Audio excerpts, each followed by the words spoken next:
All right, we're back here on another Couch Coach Live, another Wednesday night here under the lights here at Couch Coach Live. We're back at it again. What's going on, Mal? What's up, man? How you doing? Not much, man. Same old, just working. Right, Another, right. another day, just working on the grind. Yeah, you be busy now, huh? You got it's like probably your favorite time of the year besides October.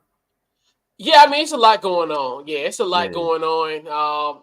You know, as one like for here, and I think it's gonna be like a slogan here on Couch Coach Live. It's never an off season. When one season or a subset of seasons end, then it's another start of another stuff that's going on. So it's always constant nonstop. So Hmm. never an off season. But hey, that's the world of sports, man. But we got a lot going on tonight. Mhm.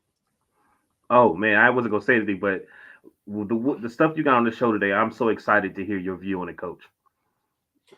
Yeah.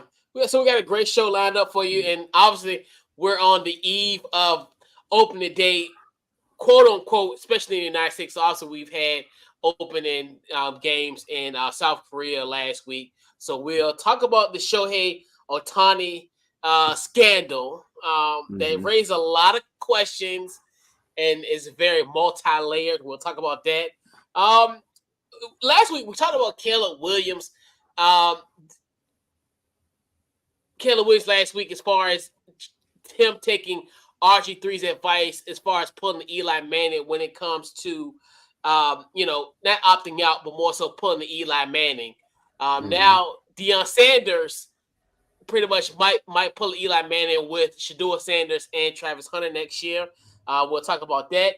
And a lot of stuff happened in the NFL owners meeting this week in Orlando, Florida. We'll talk about this new hip drop tackle ban, the kickoff rule. Um, we'll talk about the Eagles opening up their season opener. That's going to be a Peaccock exclusive event. And it's some other stuff I kind of want to talk about, but it like off the surface, like we'll talk about. There's a Christmas doubleheader. We'll talk about that as well, and just some other stuff that some alarming, not alarming things, but things that went place during the owners meeting this week. Hmm. And then also, we'll give our game ball and final thoughts. So what we're going to do, we're going to take a brief time out. We'll be right back here on Couch Coach Live, and we'll be right back. We'll kick that intro, and we'll be right back. Let's see. Let internet be great for me this afternoon, this evening. All right, we'll kick the intro. All right.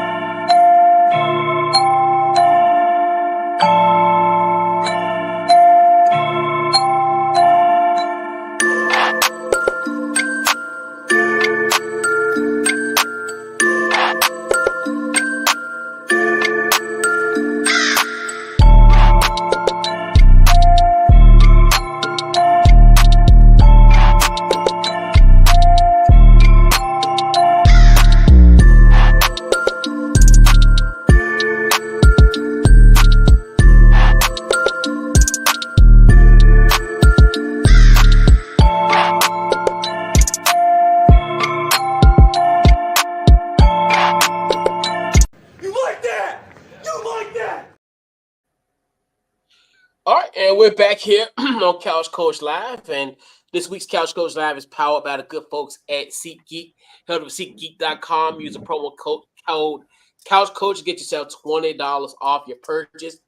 As we talked about earlier, a great opportunity to use a promo code, especially now we got opening day. Major League Baseball starts tomorrow, so if you want to go ballparks, and then we also got Elite Eight and Sweet 16 this weekend. Sweet 16 games, Elite Eight games, NCAA basketball, women's and men. So go over to SeatGeek. For all your ticket needs, use the promo code CouchCoach, get yourself $20 off. So this was a news story that was brewing as we were on air last week. So I thought today would have been a perfect time for us to talk about it. Obviously, we'll get into the Shohei Ohtani uh, interpreter. We'll just say the whole scandal in itself. So we'll read a little excerpt from an article by a guy Christopher Klein. So basically, if you speak, as like I talked about it earlier, there was an investigation that came into light as we were on air last Wednesday about Shohei Ohtani and his former interpreter, Ipe Mazzara. So basically, what in that time period, on Monday, Shohei Ohtani addressed the media, and he formally addressed the media on Monday in regards to a bet scandal centered on his former interpreter. In the comments, Otani denied all knowledge of the interpreter's gambling and reiterated for the cameras he never bet on baseball or interacted with an illegal bookmaker. So obviously, that still the question remains about the veracity of Otani's evolving story. Initially, Otani told ESPN that the 29-year-old wired $4.5 million to an illegal bookmaker to cover his former interpreter's gambling debt. Then the story changed with Ohtani pivoting and accused his former interpreter of saying that he was willfully deceived by a friend. So this explanation was rather simple, if at the same point a bit convoluted.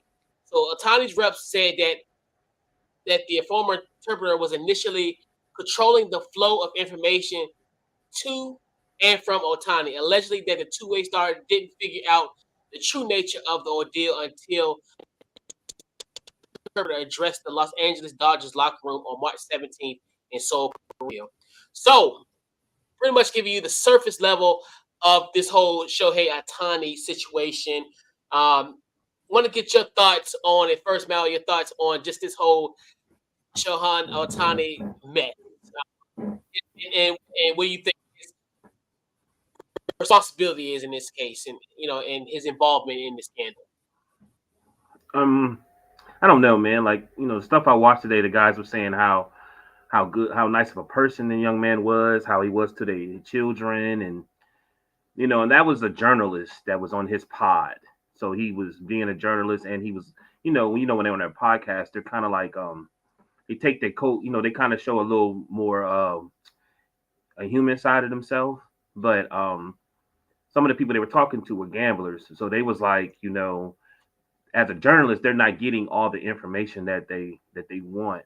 But then I was listening to podcasters talk about big podcasters that was ex athletes, and they was like, well, this is something that's normal. We're not saying that they might be covering up for this young man, but athletes, especially when you just sign a $735 million contract where it's easily you could be duped, especially when it's somebody that's important to you, that you trust, like an interpreter.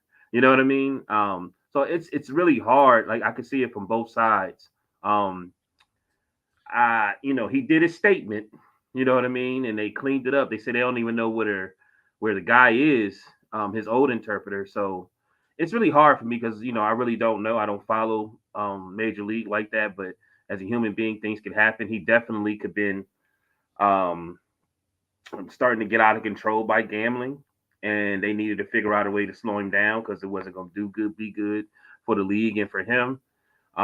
There's a lot of different variables, but it seemed like they're going to do a little quiet investigation. So whatever, the way this year is going, whatever, was in the dark is going to come to light. But if they can, they're going to figure out a way to, get it under control. But also, I will say this, as an athlete that's probably got that much money, like Gilbert Arenas spoke about how he was duped by his I think his investment broker or something like that, or something like $30 million. Like, all of them had some type of story of somebody trying to taking millions from them. So this can happen, and then they don't even know where the guy is. Also, I was just thinking this while you were talking.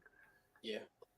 You've been with, sometimes people want to control the athlete, and they feel like he has so much trust in this individual, and maybe they want to get that individual out the way so they can better off have control over the athlete.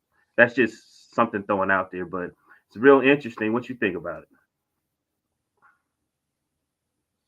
Yeah, I think it's rather interesting because I think the beauty of us now, the investigation now has been like a week long, so it's Right. you've been able to kind of gather so many different types of details when it comes to it.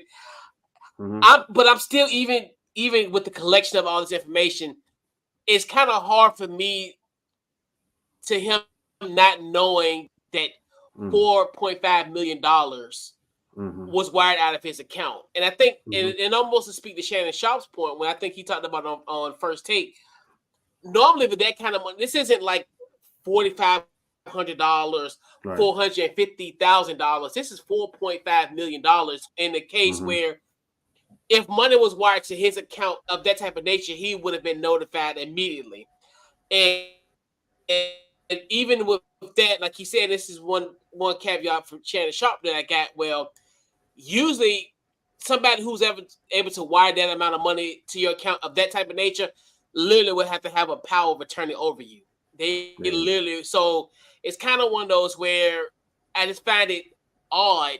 And plus that $4.5 million like betting, like what is your interpreter betting on to a point Right. where and like this whole gambling debt, where's this really coming from? I think that's where everything get lost in it because obviously he's gambling on something. So it's kind of one of those where, and then I just didn't like the fact where they turned it from him being at first it was like okay when we was while we was on air this stuff was uncovering. The story was okay. Well, I just helped a friend out paying him X amount of money. Then Mm-hmm. on Monday when you have a press conference with no meet with no questions being asked, and there's Yeah. also where I think I think no one can have cameras in there like as far as the media members couldn't film this, and now he's the victim.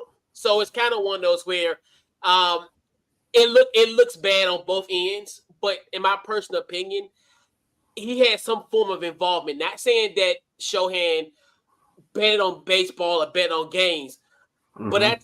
I think he knew what was going on. I Mm-hmm. don't think he's 100% innocent when it comes to type of stuff. And I know obviously him that as far as when it comes to how we handle stuff in America is going to be a whole lot different than what Shohei does. Like as far as when it comes to certain things and when it comes to from the financials, it's a lot different how they will handle things versus what we do here in the United States. So it's kind of one of those where it has a lot of different underlying layers. But to wrap this topic up, he has some form of involvement in it. Mm-hmm. Not saying that I think he was well aware of what the interpreter was doing and was trying Mm-hmm. to help him. And I don't necessarily think it was one of those where is he like an accessory to it or Right. did he contribute to that? Not Right. necessarily. And I think it could be a situation where he might have just been taken advantage of. And this is kind of a way to, okay, well, let's just clean this up right now. So it's kind of one of those where, and like you said, as the time progressed, I guarantee this won't be the last time we'll talk about this situation.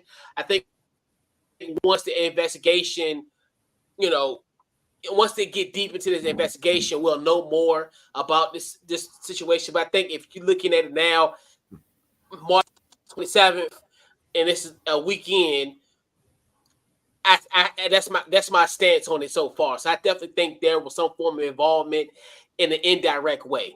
So Mm-hmm. yeah, So you feel it's like he might have been taken where the advantage smoke is of? fire. Yeah, yeah, yeah, yeah. I feel like I mean, Yeah, I'm just gonna piggyback with you. I feel like he that's his friend, and he was like, hey, go do your thing, like like yeah, go do you. You know what I'm saying? And he got tied up, and maybe he was lending to him. You think they might have said, man, you can't do that when he thinking it was okay as long as he wasn't gambling or he wasn't partaking in it. You think he was like that? That some people behind said, man, you can't say you did that. I think it's just one of those where I think he was aware of it, and then like you said, that's hence the Monday situation Right. where because with him it's going to be a bad look for you anyway. Right. You're paying $4.5 million to essentially a bookie. Right. And you're playing the game of baseball. You're playing a sport where where there could be some type of, this may not be the best way to kind of frame it. And this is just more so just it's just an example off the top of my head. It is not in, just follow me. It's almost like being accessory to a murder. Right. I got you. Not saying that this is the I got case in this case. You can be driving a car, you can be somebody up, not knowing that they're up to no good in a sense. I think that's where I think he may fall to, but he knows friend is into something, but knowing he know his friend into some stuff. He don't think that night or whatever happened was gonna end up like this. Hey, I'm just going to look out for you, help you out. But in hindsight, you know, it's gonna hurt him because now it's gonna bleed into his integrity of the game. Because obviously, you know, now they're making the comparison to him, and not me, but other pundits and other people in the media almost comparing, almost like, you know, well, now this happening, we got Pete Rose got to, you know, make it to the Hall of Fame now. You know, you need to go to Cooperstown, which I'm like, hey, not yet. Let's let the investigation let the investigation simmer. Let it kind of let us discover some stuff in this investigation before I know me personally, before I go off the deep end when it comes to I think takes like that. I think it's disrespectful because Pete Rose said he did gamble on sports. He did he admit that he gambled on baseball? He just said he didn't gamble on his games, right?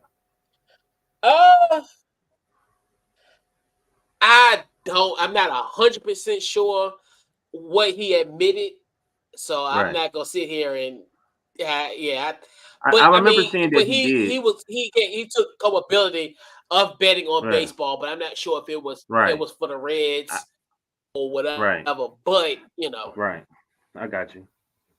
But yeah. I from what I mean, we give it's so many different variables. Like I said though, if you listen to the athletes, I listen to a gambler. I'm not a gambler. You know what I mean? I'm competitive, but I don't really like to gamble.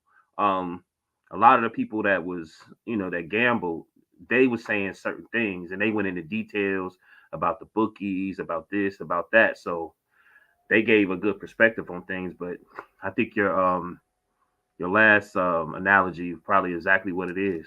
And it's always like that too. You always got that somebody that's close to you that kind of can always put you in a bind.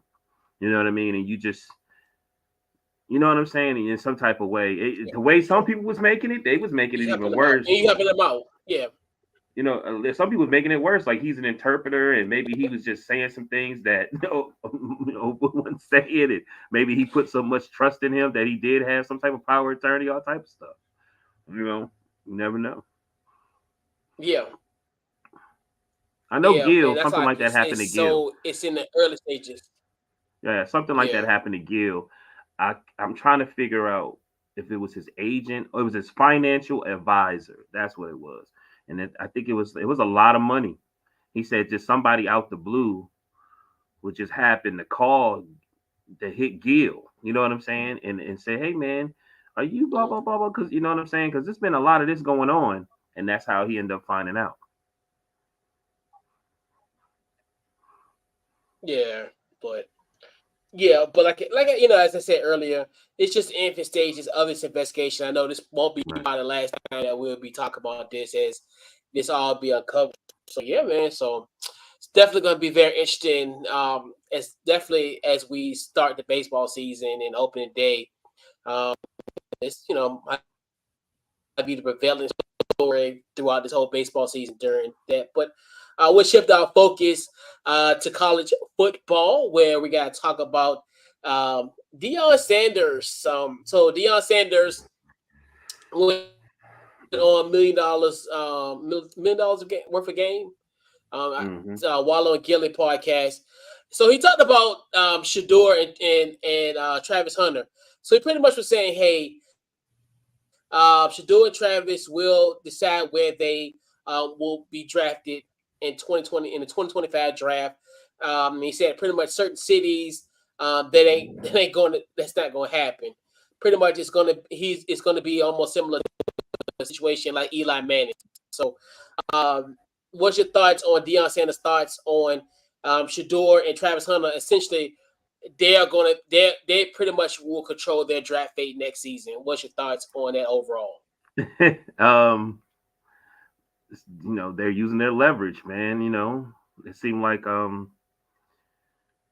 people starting to know they value. I know a lot of people were saying how the NFL is, but if you really watch what we're gonna a lot of talk about, it seems like to me the NFL is open to changes and scenarios and things working out in the favor to make the NFL better. And maybe this is a way. Maybe he's a lot of times we say that the quarterbacks or people or players come out and they end up going to teams and you was like, man, they were like this, they were like that, and it just didn't work out. Next thing you know, they've been on a team for years and and they just almost messed their career up, kind of going to deep end because they're just not happy in the situations they're in, but they're locked in for so long. And then 3-4 years down the line, and then you be asking questions where they at, and then hey, if you have that, I'm not shocked. This is what Deion Sanders did that for himself. I can see him doing the same thing with his sons, and I think it's great for them that they're able to do that if they do it. And I think it's great for Colorado and Coach Prime because the recruiting is going to get even easier. You know what I mean? If he's able to work that out. I am very intrigued because I know you're a tradition guy to see what you're going to say. Yeah. Well, I think the first thing is to me it's a little premature. I mean, we're 13 months away from the 2025 draft.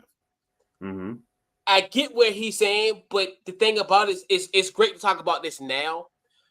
But Shedeur and Travis Hunter's gonna have the ball out next year because the thing about the situation is they're gonna have to, in my personal opinion, they're gonna have to be in New York for the Heisman Trophy presentation. They have to be in that building as as Heisman candidates. Yes, because I mean at this point, you got to show out this year, and you got to show and prove on the field because Deion is projecting them as the top 4 draft picks in the 2025 draft. That's his thought process now. But they got a ball. They got to live up to that standard before we even address it. And the thing about it, I get what he's saying, and Deion can do this in a sense because obviously he has that name, almost like the Mannings in a sense. Because I know, and this is totally different than what we kind of talked about last week with Caleb Williams, because we as far as there's specific teams that RG3 was saying. This story is going to be interesting because who will be the 4 worst teams in the NFL next year? And that's one thing too where. Let's talk about this once the draft order is submitted at the end of the regular season. I think it's great to say that now, but you never know what can happen between now and 13 months from now when the NFL season plays out. So I don't, I understand this is starting to become a trend because I know Marvin Harrison Jr. Not saying that he's pulling Eli, but obviously he didn't have a pro day. He didn't have he didn't do much at the combine, but I understand those in a sense because he's already has put on tape enough to say, hey, I'm ready to play in the NFL. So it's kind of one of those things where I think the biggest thing has got to be their play. They got to show out next year. I mean, they're gonna have to dominate for them to even have this conversation. It's great to say that now. Who knows if we sit here in December, and then we found, January when it comes out because line with the draft order. So it's kind of one of the things where, and I know he said like he don't want to, he don't want them to be in a cold weather city, but it's like, I mean, I get that, but in the same token, they're not going to be able to avoid cold weather because hell, if they go to the Dolphins, I'm just giving some examples. If he goes to the Dolphins, he still got to go to Foxborough once a year. Still got to go to Buffalo once a year. You got to go to New Jersey once a year. So it's kind of one of the things, and it's not guaranteed that you're going to play them in a, in a time where it's cold or what have you. So I get where he's coming from, but or like if Shedeur goes to Dallas, he still got to go to Philly. He still got to go to Washington. It's kind of one of those things where I get it. I get where he's coming from, but I think it's just too premature at this point. It's too early. It's 13 months in.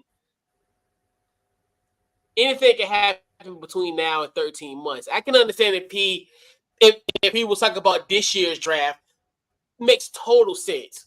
But it's too early, and plus these guys gotta ball. They gotta play.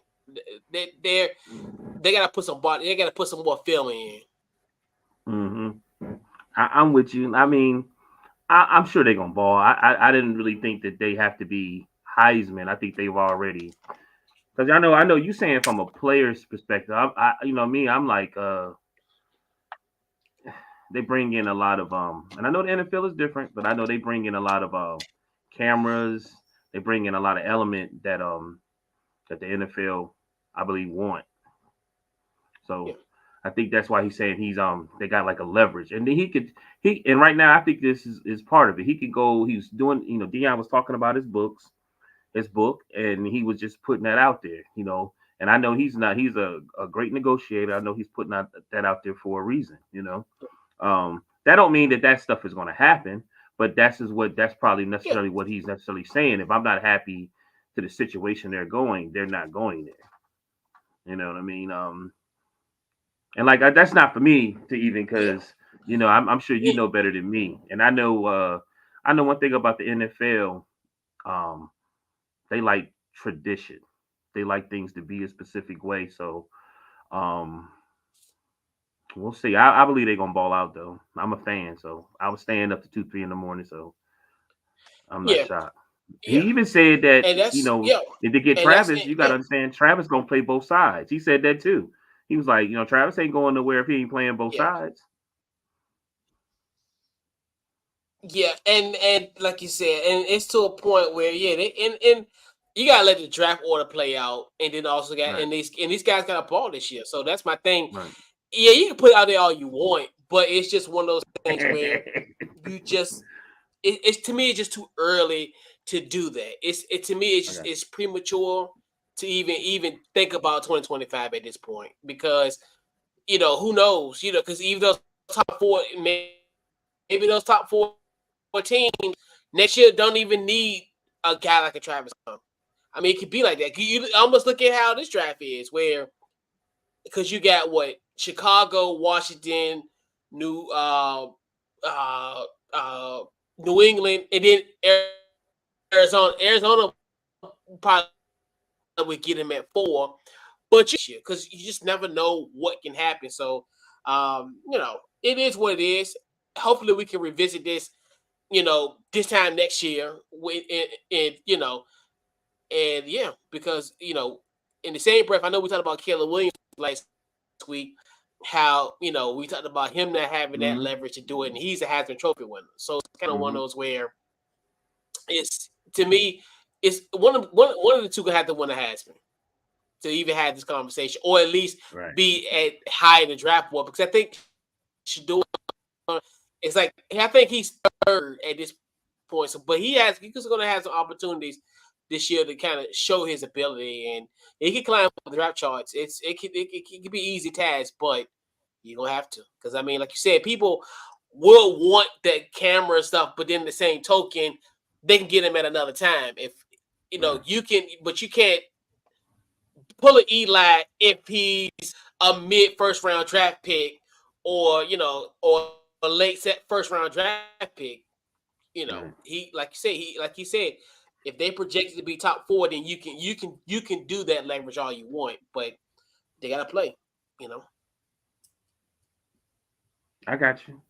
You sure you ain't still got some bitterness about Deion and what he did at the Red? All right. So we had a lot of interesting stuff go on this week at Orlando.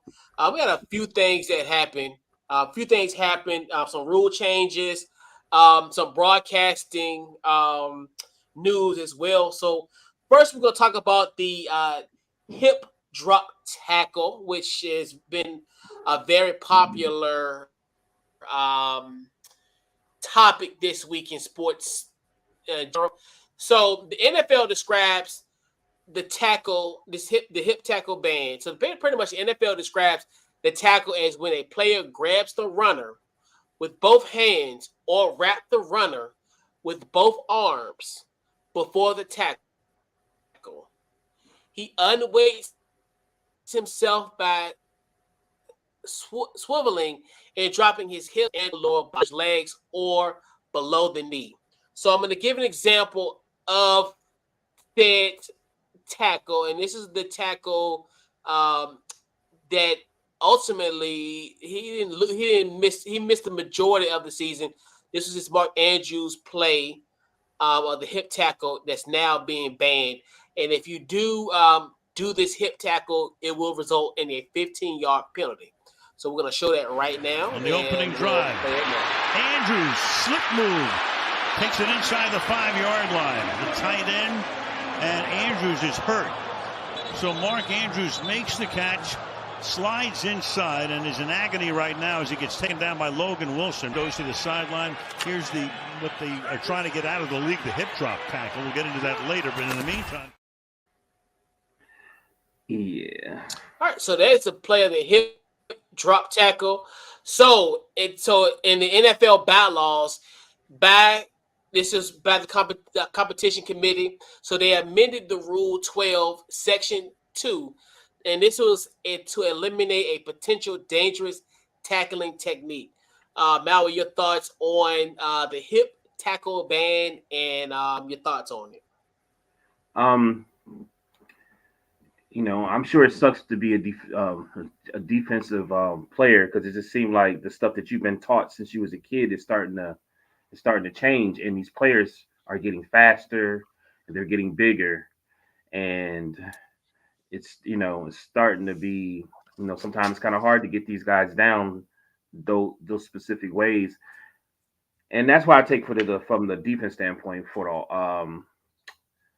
for the organization. I think I understand what they're saying because these guys are starting to get paid even more money, and it's their investment. They don't want anybody to get hurt, and they trying to figure out a way to keep them as safe as much as they can in a brutal game. One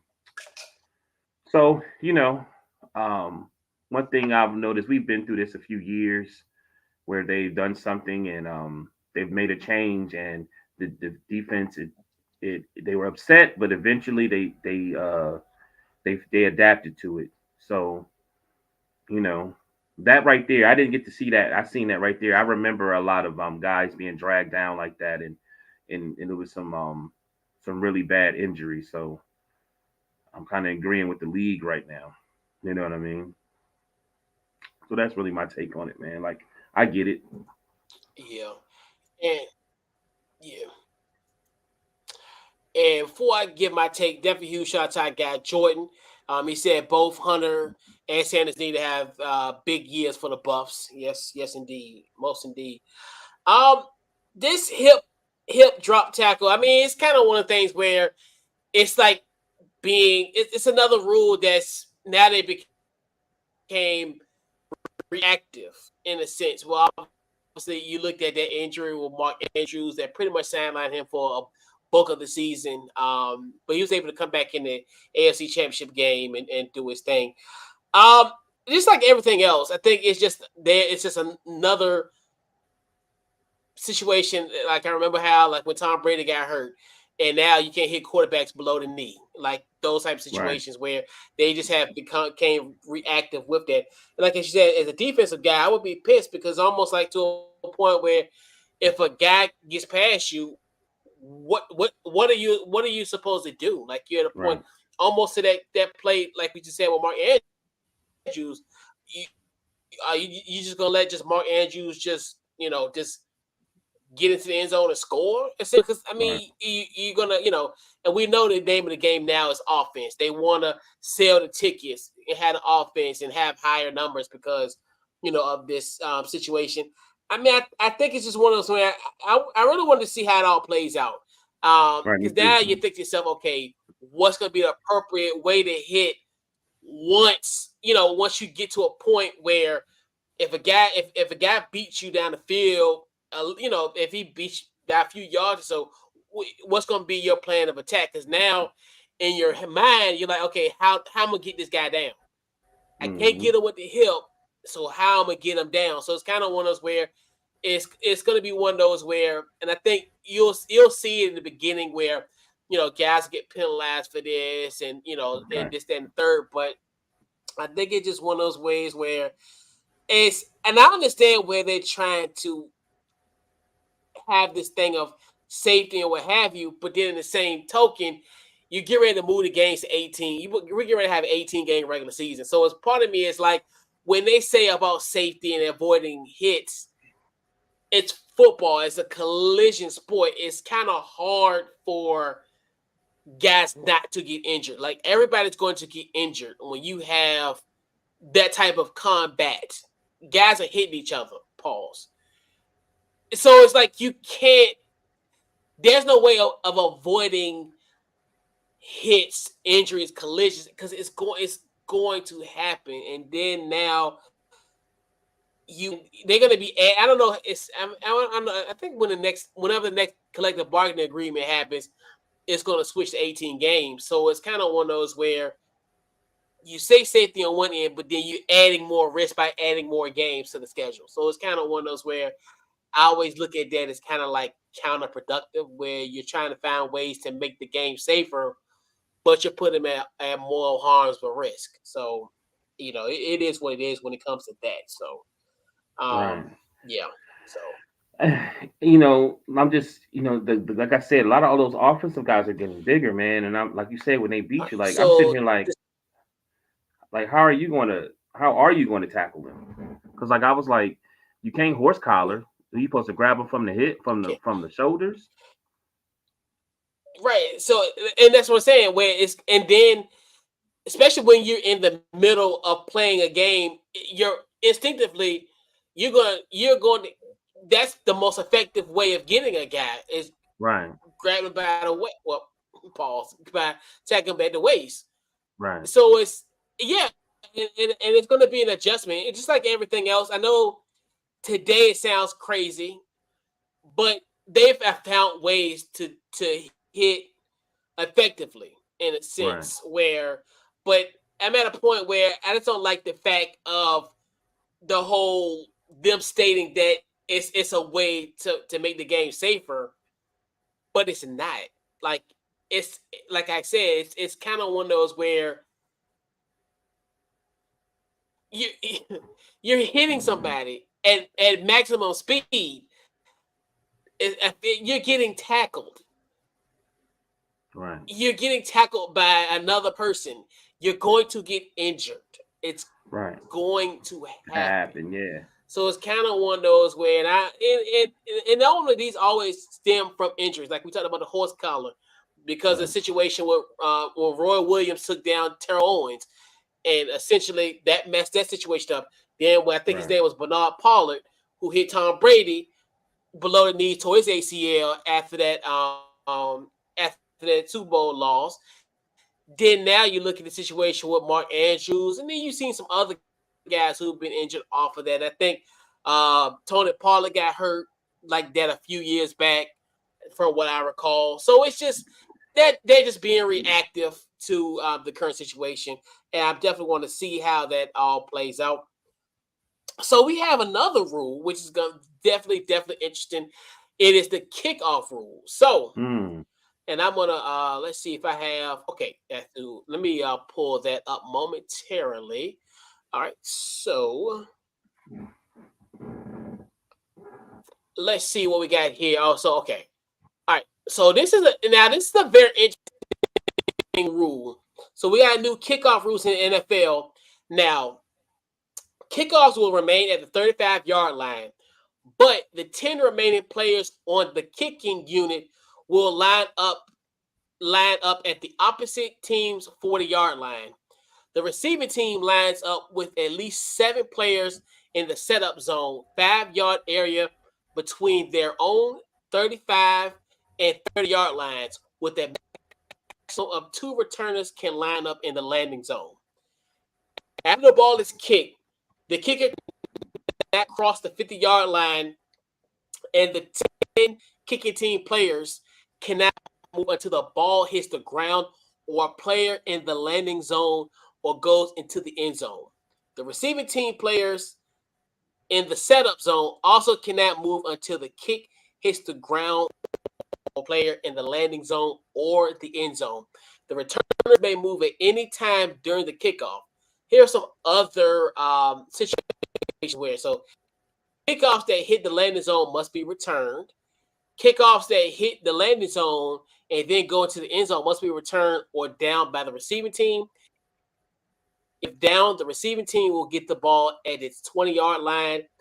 Kickoffs that go into the end zone or stay in bounds that are downed would give the receiving team the ball at the yard line. Kickoffs that go out of the back of the end zone in the air or bounces will be a touchback and receiving team's 30-yard line. So I know I said a lot, but I'm going to give you an example. And this is actually, if you watch now it's the UFL, but previously, if you watched the XFL, it's pretty much their rules. So what we're going to do, I'm going to show a video of pretty much how the new kickoff would be looking in 2024. And we'll play that right now.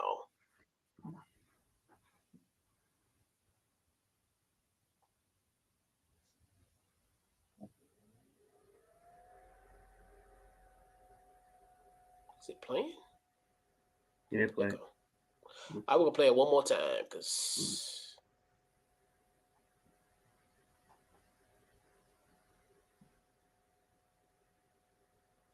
Interesting. All right, so basically that's how it will look if you, like we said earlier, if you follow the XFL, now the UFL, that's pretty much how it's going to be. Now, the interesting thing about that, more note on the kickoff. So this is kind of, so this is Ben's rule number 6, and it's to create a new form of free kick play that is designed to resemble a typical scrimmage play by aligning players on both teams close together and restricting movement to reduce space and speed, to promote more returns.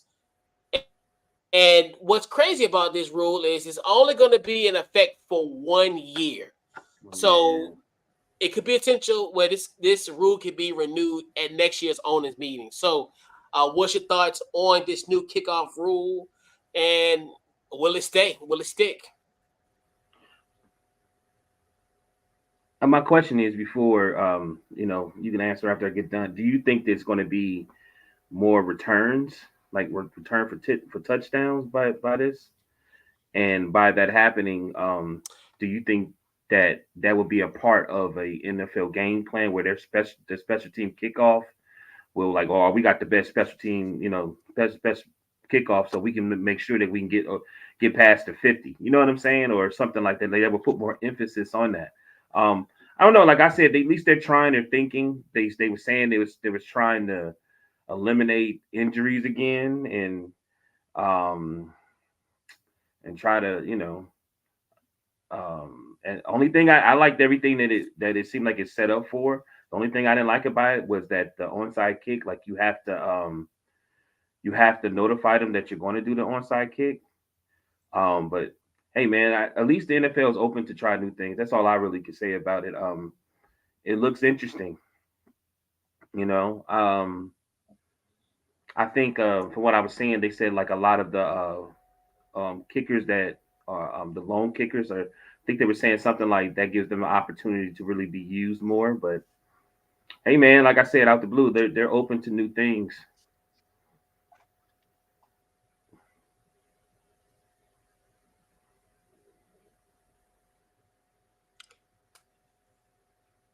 Yeah, I'm cool with it. I think it's one of those where I think the likelihood of them getting more returns probably be better than than the previous. I definitely think it will lessen like collision type plays where if you're a guy normally if you getting it from like the 10 15 yards you sprint up field you got another defender that's on the other side of the field and they're going at a maximum speed because obviously you're not going to be at a max speed at the 40 so of course when you meet him 20 yards later is that the impact is not going to be as much compared to in previous rules. So yeah, I think it's going to be interesting. I definitely want to see how this all plays out, and I'm glad that they're only doing this for a year to kind of test it out and see if this really works. Because I think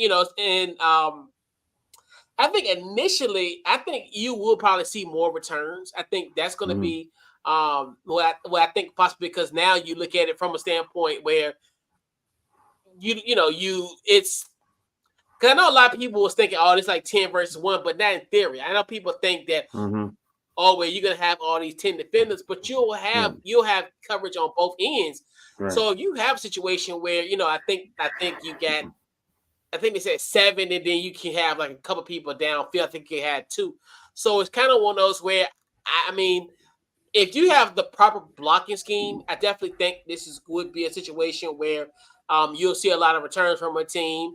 And I'm just curious, and I think it will limit those collision plays like we've always seen where guys just get like knocked out cold.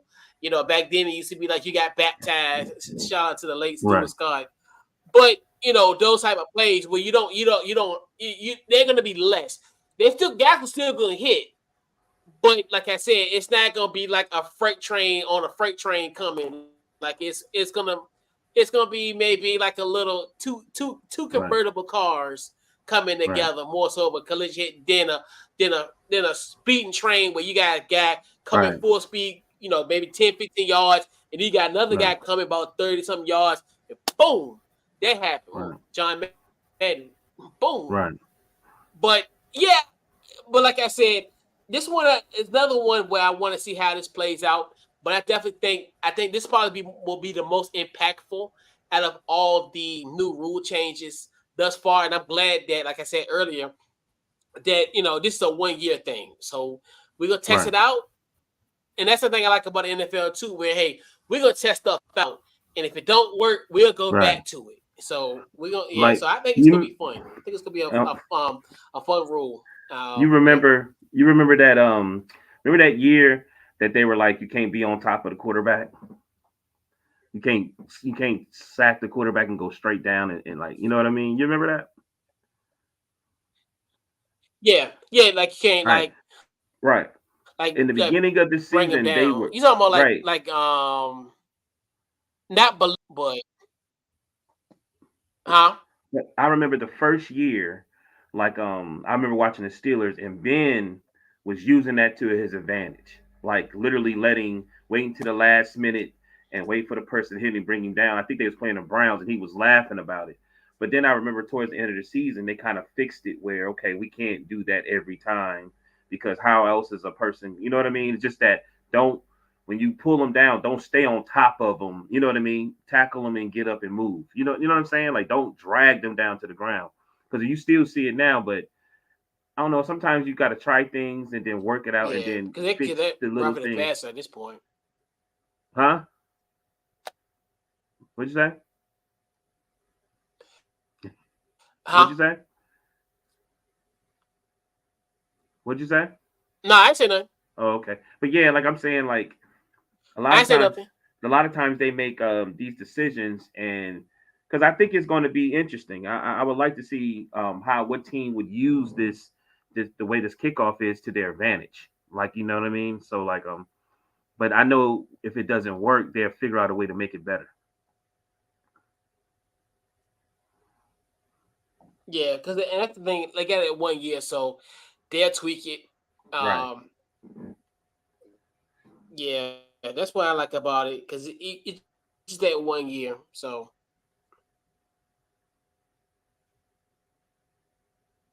but yeah, all right. So we gotta talk about And obviously in the league, in the new rules in place for the 2024 season.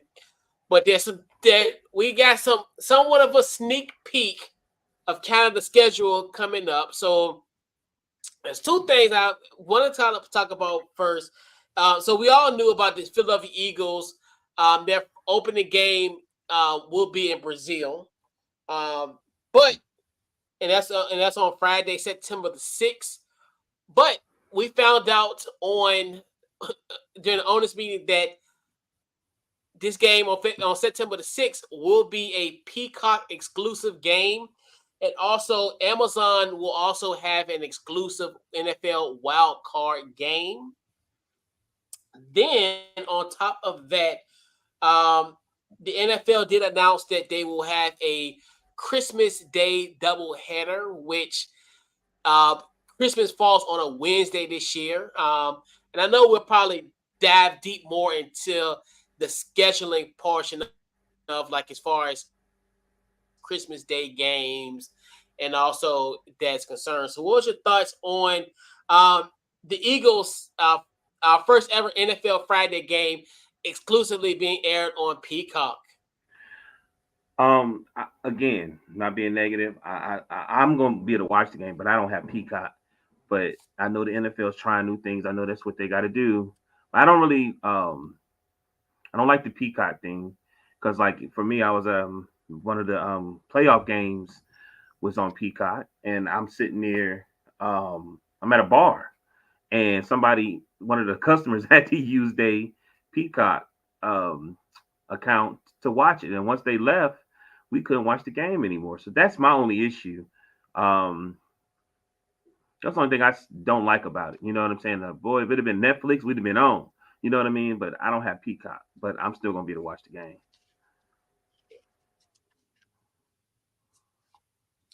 Yeah, and I hate it.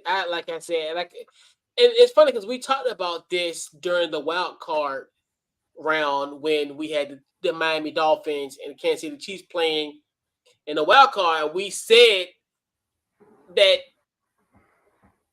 this was going to happen. That this was the success of that being live stream was going to be opportunities for these networks to have these apps, like we talked about Peacock. So this was going to happen, and now you're looking at it from the standpoint of something that, especially with Peacock, that could be on NBC that you can watch, that you used to back in the day can just watch Channel 12 without any streaming service. You can just watch it if you have an antenna. Something as simple as having an antenna. You can watch this Friday night football game, but obviously you're not going to be able to watch the Friday night football game unless you have Peacock legally. We're not talking about legally. Let's just do that in air quotes. So my thing with it is just so it's to a point now where I think this is just the beginning. Like you said, and I think we talked about this even in January, where we're gonna have a situation where we're gonna have a pay-per-view Super Bowl, pay-per-view maybe in the regular season. Like, it's gonna get to a point where it's almost gonna be like it's headed that way. Because I think what's gonna happen, especially with Peacock, I think in order for you to watch Sunday night football games, it's gonna be almost similar to Amazon, where you can only watch Thursday night game on Amazon legally. On that. So I think that's where I think that then, like I said, I think Peacock, not Peacock, but Paramount Plus, obviously with the CBS attachment, I think they're gonna be another one where they could have a situation where you're gonna be paying, and you're gonna have to pay for Peacock to watch NFL games. And then, as we talked about it maybe a few weeks ago, about I think Warner Brothers, Fox, ESPN all was merged together to create an app.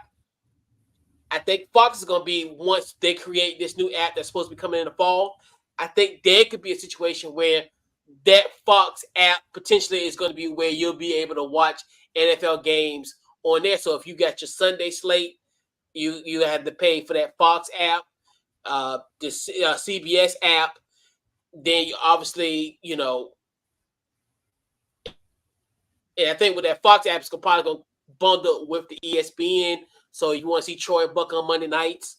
If you want to see, Chris Collinsworth and Mike Tirico, you got to get Peaccock. If you want to see, Right. Big Al Michaels, Kirk Herbstreit, Taylor Rooks in them, Amazon Prime. Hey, come on now. You have Amazon Prime. So, it's going to get to a point where just to watch NFL football is going to be the price of a former cable bill. Obviously. Right. And the crazy thing about it is, and what's going to suck about it is I know, like you said, get higher and higher. Who's going to be the most affected by it? Because the players are going to get that money from the revenue from the TV deals. It's going to be passed on the consumer. So I know people saying, well, you're talking about $6 apps, $5 apps here and there. They're not going to be $5 and $6 apps forever. As these leagues as these networks have to pony up more money for NFL content, we're going to pay for it. Just like everything. We're going to be the direct consumer of it. So, yes, I know people going to say, oh, why say you broke. You say that in about 20 years when you be paying $80 for just damn Peaccock. So it's just like, where it's I'm not paying $80 for Peaccock. It's right. It is. It's just because we always know that the pricing is going to differ at this point, and it ain't like it's going to be tomorrow. But as these price, yeah. I know we got a little delay, but one more. Go ahead. My bad. So I know. Yeah, I got you. So, and that's the thing where it's going to get to that point because these TV contracts, they're going to increase because obviously the NFL, they're going to have to pony up more money. So when they pony up that money, that's going to come from us because that's going to come when they add and increase, these packages and they increase this type of stuff. So like we talked about the ESPN's merger and all that with those apps in the fall, we're going to be paying for that year in and year out because it's going to get to a point where these TV deals are going to be so rich. It's going to be expensive. Yeah. Hey, I remember back in the day, I was talking to a friend of mine because he said Disney was coming with an app and they were taking all their stuff from Netflix. And I was like, well, y'all make it seem like Netflix is going to fall. Well, all those things that Disney Disney is having problems with it too. They merging with other companies because that app wasn't doing as well as they thought. So I'm just saying, as the consumer, as much as we love the NFL, I get it, but we've got to start being more responsible. They need us just as much as we want to watch. So, man, you got to start talking to people, man, because like I said, I was at the bar and a customer had Peaccock. You know what I mean?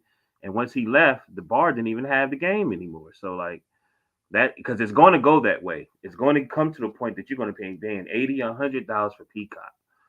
You know what I mean? When I would rather just pay for an NFL app on Amazon than pay for Peaccock. I get it because there are other stores, but I would rather do that because at least I would get certain games or certain things that, you know what I mean? Like, it's just, I don't know. But I would get this too. Like, why not do it more like Amazon did? Like with a Thursday night football. Why would you put important games on Peacock? Like the Eagle season opener, that is big for Eagle fans. Why would you put that on Peacock? Like, why would you put the playoffs on Peacock? I think just take baby steps, homie. Like, you know what I mean? Like, be more like Amazon and just, give us, I don't know. Right. I know. Look, I know. You're right. I know. You're right. Get what the baby step was January 6th with the Chiefs and the Dolphins. They're gonna make us run before we walk. Right. Oh, we done had the baby steps. We finna go to kindergarten with this Peaccock. Right. Trust me, we're gonna go from being little embryo to a full-grown toddler in an instant. They're not playing with us. But it's probably gonna get to a point where it might be a low-key cheaper. Well, even it might be cheaper for you to get Sunday ticket at one point. I mean, unless there's an increase, especially if you're somebody who's if you want, it's getting outrageous, and it's still a point where, they got us, dude. They got us, man. They got us hook, line, What and about sinker. What about the YouTube TV thing? Like, are they giving a discount for it, or? No, and that's another one where people talk about that and like Sling TV, and it used to be cheap.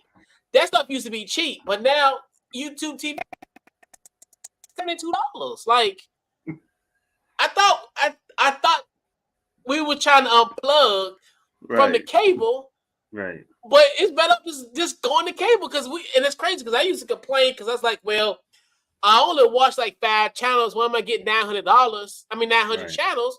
Hell, give me all them channels back. Give me stuff I don't watch no more. Give me Music Choice or give me HGTV plus my stuff that I got going now. Take me back, cable. Well, DirecTV back. Like, this is it's just really getting out of hand. I remember. Yeah, see, and that's another thing too. Where and now, yeah. I remember back in 2011, man. DirecTV was warning us.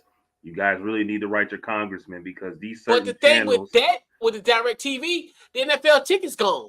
Right. So this is what I remember in 2011. They was like, you need to write your congressman because I'm telling you, they're talking about overcharging, and that which would make your bill higher than what it is. And we want you guys to write your own congressman or your senator to say this is not right because we don't want to charge you guys. Channels like ESPN, blah, they were telling. I remember that, man. I was like, what's going on? Like, you know what I mean? And then I remember trying to get Xfinity cable, and they was like, well, because it used to be you just had your basic cable, you got your one HBO, or you just got ESPN. You may get an HBO or a Movie Time, and then all of a sudden they was like, no, you get this package. You get ESPN, but you don't get no BET. You get this, you get that, or you know what I mean? Or it was weird. I was like, what? Why can't you just get basic? One each. Strange. Right. It is, man, and it's to a point where it's just like, yeah. And now DirecTV is nothing at this point because now NFL ticket gone. So now YouTube, got the rights to Sunday ticket. So it's kind of one of those where, but and then it's gonna be interesting. But I wonder if Hulu the best one. I think I was watching The Herd, and he was saying, was it Fubu? Hey, if you want to watch, watch the Eagles play in Brazil. It's a couple apps out there. Sling, I think it's called Fubu or Fobo Sports or something like that. I think that's like $20, and that's just seemed like $10 a month. Right. I think I don't know. For some reason, I think Hulu might be a little expensive, but I think that might be the best one because I think they got all the sports also. You get the sports package, but it might be a little expensive. I mean, it look expensive, but I think that might be the best one. But really, comes down to this: whoever giving the best Wi-Fi for the right price, that's probably gonna be I'll get Peaccock. They say, hey, we'll take off $20 of your bill from your Wi-Fi. You know what I mean? Or something like that. Yeah, I wouldn't mind getting it. Yeah, it's man, it's terrible. It's getting to a point where it's starting to get out of hand, and it's just the beginning of it. So that's the thing that's gonna suck up all this, and then but and I know we'll talk about we'll hold off on the Christmas Day doubleheader. We'll wait till the schedule comes out in May. But also, we'll know the Eagles' opponent on next week. They're on their opening game. So we shall see who they'll face on September the 6th, a unprecedented night in NFL, a Friday night game. So and then so we'll find out next week who will be their opponent, which is definitely gonna be interesting. I definitely don't think it's gonna be the because who they will play. I think they will play the AFC. We play the AFC South this year, so it could be Houston. Even I know Houston and Chicago. Actually, another note: Houston and Chicago will play in the Hall of Fame game on at 8 p.m. So we got football in less than almost 4 months. 4 months from Monday on the dot. We'll have some preseason game. I think that game won't be on Peaccock. It won't be an exclusive Peaccock, but it'll be on regular TV for now.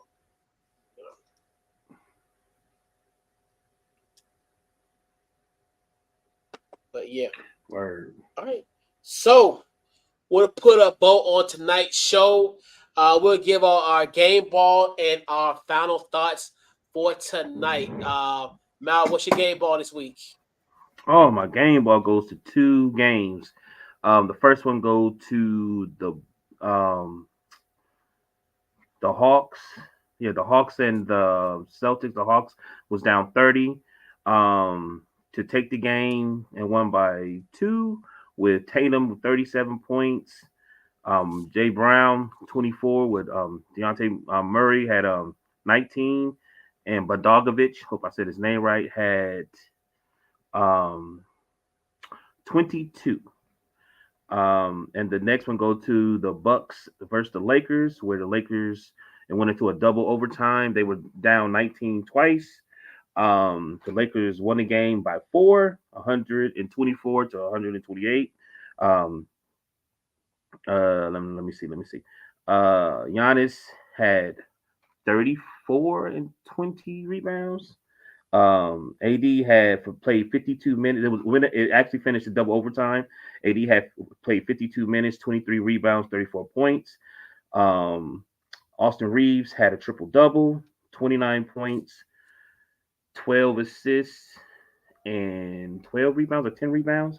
And D'Lo had 29. He was 3 points for getting a triple-double also. Yeah, man. What's going on in Milwaukee, man? I know, but we'll talk about that. I guess we need to talk basketball. So Milwaukee, just man. I saw the game, and I'm gonna be honest with you. They lost by 4, right? It was really Middleton. Nobody talks about Middleton ever, but he got 12 points. He got his 12th point, with 6 minutes left in the fourth. You know what I mean? And I was like, they doing a pick and roll with Giannis and Lillard. I was like, they should do the pick and roll with him and Middleton, because Porter's balled, Lopez balled, and then it just seemed like, I don't know if they just got tired or what. It just, the intensity was crazy. It was good to see AD though out there. Yeah, man. The Bucks getting physical and stuff.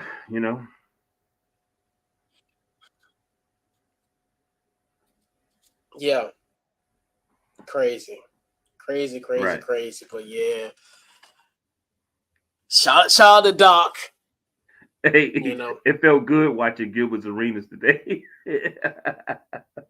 Get my week's game ball. I give it out to someone you're very familiar with, Maui. Let's go. So I give my game ball. Let me give it out to the legendary Duquesne head coach who just retired.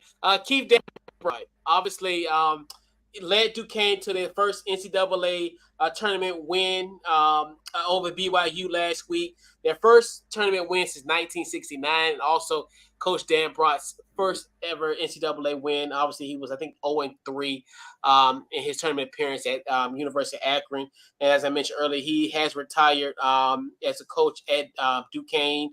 So at Duquesne, he was 116 wins and 96 losses with an overall record of 529 wins and 305 losses. But shout out to Coach Dan Broad. I met him once. I've seen him passing a few weeks ago, but definitely huge shout out to him. It represented the Atlantic 10 very well, winning the A10 tournament over our beloved VCU. VCU last week, 2 weeks ago at this point. And great career for Coach Dan Brought as he right off to the sunset. Definitely a huge shout out to him, and hopefully our boy Drew Joyce, the third, is at this point is the leading candidate to replace Dan Brought at Duquesne. So hopefully he'll get that nod, but we'll find out very soon. Hopefully we'll find out soon as far as who will be the next coach at Duquesne. But definitely huge shout out to Coach Dan Brought. Yeah. Word. Congratulations. Yeah, man. Yeah. Yep. And shout out to him, man. He did a great run, man. It's crazy to think. And their run, this March run was phenomenal. And I know they came to the Segal Center on March the 5th, beat VCU, and then, almost 10 days later, beat them once again in the Atlantic 10 tournament. So they had a hell of a run, and it fell a little short. Obviously, losing. I think they lost to Illinois on last week, but still great run.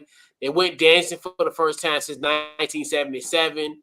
They got their first win in nearly 55 years. So huge shout out to them, and Duquesne, the Dukes. So it is what it is. So final thoughts before we round out tonight. Great show.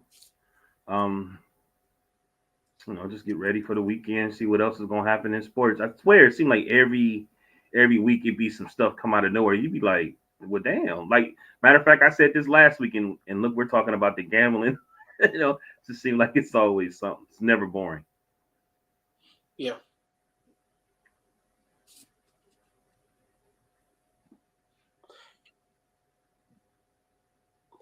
Yeah, and it's funny because there was another gambling story which we're gonna wait to. Right.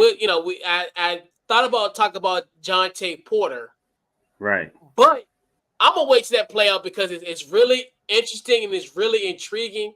It's to a point where I know it's under investigation, but right.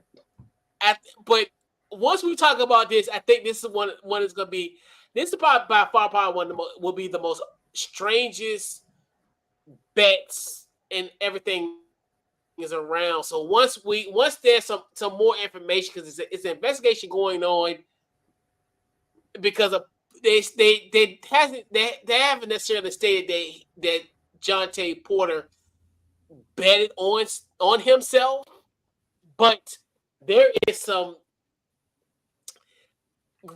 breadcrumbs at this point that will implicate some funny business with some prop bets on his behalf on his stat line. So we'll probably talk about that next week, and hopefully, as the investigation go on, we'll definitely discuss that. Because that's another crazy story. Like and then we talk about this whole sports thing where right they're gonna have to have stricter policies when it comes to that stuff, because now you're compromising the game in a sense where a lot of people are gonna look at this situation like, why would I bet and it's rigged? It's all you already fought that off before they went to bed with these sports books and what have you. Now it's what I almost like it seemed like it's confirmed. Another great show. So now it's it's the month end, so we obviously we got some great hoops action tomorrow night in the Sweet 16, Elite 8. So we come back here next week. It'll be only down to 4. A tournament that had 68 teams will be down to 4. And we'll be back here. We come back next week, so we'll talk about the Final Four as well. So. And social, and also Mal, your social media. Deshaun Morgan, Facebook, DT Morgan 78. Not really, man. A friend of mine just is recovering off of surgery and going through chemo on this Tuesday, which I think is the 2nd. they're having a fundraiser at El Patron on Route 10 in Chester. It's for Lydia Ortiz. It's just to give her love and healing and some donations. They're having a little thing for her. So if you know her or you just like to give to people that's in their healing moment after her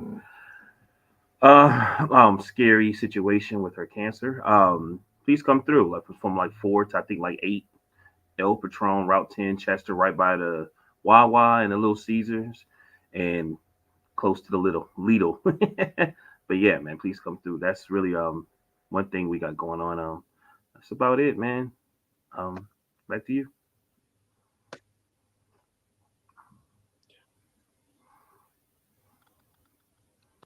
Pretty much anyway, your social media, Facebook, Twitter, aka X, Couch Coach Live. Also check out Couch Coach Live website, couchcoachlive.com. Check out our NASCAR preview with our guy Adam Cheek.